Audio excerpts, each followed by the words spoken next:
Hi ಎಲ್ಲರಿಗೂ ನಮಸ್ಕಾರ. Welcome back to my channel. ನಾನಿವತ್ತೊಂದು ಹೆಲ್ತಿಯಾಗಿರೋ ಸೂಪ್ನ ಮಾಡ್ತಾ ಇದ್ದೀನಿ. ವೆಜಿಟೇಬಲ್ಸ್ನೆಲ್ಲ ಬಳಸಿ ರಾಗಿ ಸೂಪ್ನ ಮಾಡ್ತಾ ಇದ್ದೀನಿ. ರಾಗಿನಲ್ಲಿ ಹೈ ಫೈಬರ್ ಇರೋದ್ರಿಂದ ಮನೆಯಲ್ಲಿ ಮಕ್ಕಳಿಂದ ಹಿಡಿದು ದೊಡ್ಡವ್ರ ತನಕ ಯಾರು ಬೇಕಾದರೂ ಈ ಸೂಪ್ನ ಕುಡಿಬೋದು. ಡೈಜೆಷನ್ ಕೂಡ ಚೆನ್ನಾಗಾಗುತ್ತೆ. ವೆಯ್ಟ್ ಲಾಸ್ ಮಾಡ್ಕೊಳ್ಳೋಕ್ಕೆ ಸಹ ಈ ರೆಸಿಪಿನ ಮಾಡ್ಕೋಬೋದು. ಬನ್ನಿ ಹಾಗಿದ್ರೆ ಒಂದು ಹೆಲ್ತಿಯಾಗಿರೋ ರಾಗಿ ಸೂಪ್ನ ಹೇಗೆ ಮಾಡೋದು ನೋಡೋಣ. ನಾನಿಲ್ಲಿ ಸೂಪ್ಗೋಸ್ಕರ ವೆಜಿಟೇಬಲ್ಸ್ನೆಲ್ಲ ಕಟ್ ಮಾಡ್ಕೋತಾ ಇದ್ದೀನಿ. ನಿಮಗೆ ಯಾವ ರೀತಿ ವೆಜಿಟೇಬಲ್ಸ್ ಇಷ್ಟ ಆಗುತ್ತೆ ಅದನ್ನು ತಗೊಳ್ಳಿ. ಅರ್ಧ ಕಪ್ಪು ಬೀನ್ಸು, ಅರ್ಧ ಕಪ್ಪು ಗೆಡ್ಡೆಕೋಸು, 1 ಕ್ಯಾರೆಟು, ಅರ್ಧ ಕಪ್ಪು ಎಲೆಕೋಸು, 1 ಈರುಳ್ಳಿ ಇಷ್ಟನ್ನು ಸಣ್ಣದಾಗಿ ಕಟ್ ಮಾಡಿ ಇಟ್ಕೊಂಡಿದ್ದೀನಿ. ಪ್ಯಾನ್ನ ಬಿಸಿಗಿಟ್ಟು 1 ಸ್ಪೂನ್ ತುಪ್ಪನ ಹಾಕ್ಕೊಂಡಿದ್ದೀನಿ. ತುಪ್ಪದ ಬದಲು ಎಣ್ಣೆ ಸಹ ಹಾಕೋಬೋದು.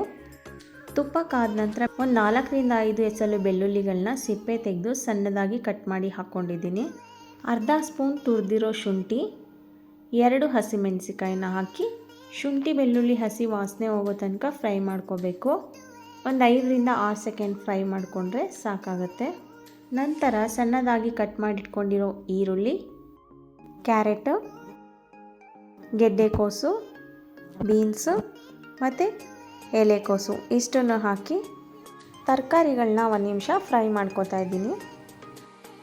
ಮತ್ತು ನೀವು ಇದ್ರ ಜೊತೆ ಸ್ವೀಟ್ ಕಾರ್ನ್ ಸಹ ಹಾಕೋಬೋದು, ತುಂಬಾ ಟೇಸ್ಟಿಯಾಗಿರುತ್ತೆ. ಇವಾಗ 1 ನಿಮಿಷ ಫ್ರೈ ಮಾಡ್ಕೊಂಡಿದ್ದಾಗಿದೆ. ನಂತರ ಇದಕ್ಕೆ ನಾನು ನೀರನ್ನು ಸೇರಿಸ್ಕೊತಾ ಇದ್ದೀನಿ. ರುಚಿಗೆ ತಕ್ಕಷ್ಟು ಉಪ್ಪು, ಅರ್ಧ ಸ್ಪೂನ್ ಮೆಣಸಿನ ಪುಡಿ, ನಿಮಗೆ ಖಾರಕ್ಕೆ ಎಷ್ಟು ಬೇಕೋ ಹಾಕ್ಕೊಳ್ಳಿ. ಮೆಣಸಿಕಾಯಿ ಸಹ ಹಾಕಿರ್ತೀವಿ. ಇಷ್ಟನ್ನು ಹಾಕಿ ಮಿಕ್ಸ್ ಮಾಡ್ಕೋತಾ ಇದ್ದೀನಿ. ಮಿಕ್ಸ್ ಮಾಡ್ಕೊಂಡ ನಂತರ ಮುಚ್ಚಳ ಮುಚ್ಚಿ ಒಂದು 3 ರಿಂದ 4 ನಿಮಿಷ ಬೇಯಿಸ್ಕೋಬೇಕು. ಇದು ಬೇಯೋದ್ರೊಳಗಡೆ ರಾಗಿ ಹಸಿಟ್ಟನ್ನ ಮಿಕ್ಸ್ ಮಾಡಿ ಇಟ್ಕೋತಾ ಇದ್ದೀನಿ. ನಾನು ಒಂದು ಬೌಲ್ಗೆ 2 ಸ್ಪೂನ್ ರಾಗಿ ಹಿಟ್ಟನ್ನು ಹಾಕ್ಕೊಂಡಿದ್ದೀನಿ. ಅದಕ್ಕೆ ಸ್ವಲ್ಪ ನೀರು ಹಾಕ್ಕೊಂಡು ಮಿಕ್ಸ್ ಮಾಡ್ಕೋಬೇಕು. ಒಂದು ಗಂಟಿಲ್ದಾಗೆ ನೀಟಾಗಿ ಮಿಕ್ಸ್ ಮಾಡ್ಕೋಬೇಕು.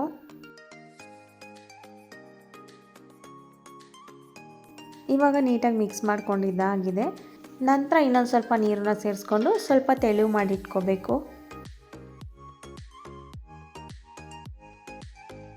ಇವಾಗ ತರಕಾರಿಗಳು ಸಹ ಬೆಂದಿದೆ. ತುಂಬ ಬೇಯಿಸೋದೇನು ಬೇಡ. ಅದು ಸ್ವಲ್ಪ ಬಾಯಿಗೆ ಸಿಕ್ಕಿದಾಗ ಕ್ರಂಚಿಯಾಗಿದ್ದರೆ ಚೆನ್ನಾಗಿರುತ್ತೆ. ಆದ್ದರಿಂದ ಜಾಸ್ತಿ ಬೇಯಿಸೋದು ಬೇಡ, ಸ್ವಲ್ಪನೇ ಬೇಯಿಸ್ಕೋಬೇಕು. ನಂತರ ಇದಕ್ಕೆ ರಾಗಿ ಹಿಟ್ಟನ್ನ ಮಿಕ್ಸ್ ಮಾಡಿ ಇಟ್ಕೊಂಡನಲ್ಲ ಆವಾಗಲೇ, ಅದನ್ನು ಸೇರಿಸ್ಕೊತಾ ಇದ್ದೀನಿ. ಮತ್ತು ಇನ್ನೊಂದು ಸಲ ಮಿಕ್ಸ್ ಮಾಡಿಕೊಂಡು ಬೆಂದಿರೋ ತರಕಾರಿಗಳ ಜೊತೆ ಸೇರಿಸ್ಕೊಂಡು ಮಿಕ್ಸ್ ಮಾಡ್ಕೋಬೇಕು. ಕೈ ಬಿಡ್ದಿರ ತಿರುಗಿಸ್ಕೊತಾ ಇರಬೇಕು. ಗಂಟುಗಳಾಗೋ ಚಾನ್ಸಸ್ ಇರುತ್ತೆ, ಆದ್ದರಿಂದ ಮಿಕ್ಸ್ ಮಾಡ್ಕೋತಾನೆ ಇರಬೇಕು. ಕುದಿ ಬರೋ ತನಕ ಮಿಕ್ಸ್ ಮಾಡಿಕೊಂಡ್ರೆ ಸಾಕು. ಕುದಿ ಬಂದಾದಮೇಲೆ ಗಂಟುಗಳಾಗೋದಿಲ್ಲ. ಹಾಗೆ ನಾನು ಇನ್ನೊಂದು ಸ್ವಲ್ಪ ನೀರನ್ನು ಸೇರಿಸ್ಕೊತಾ ಇದ್ದೀನಿ.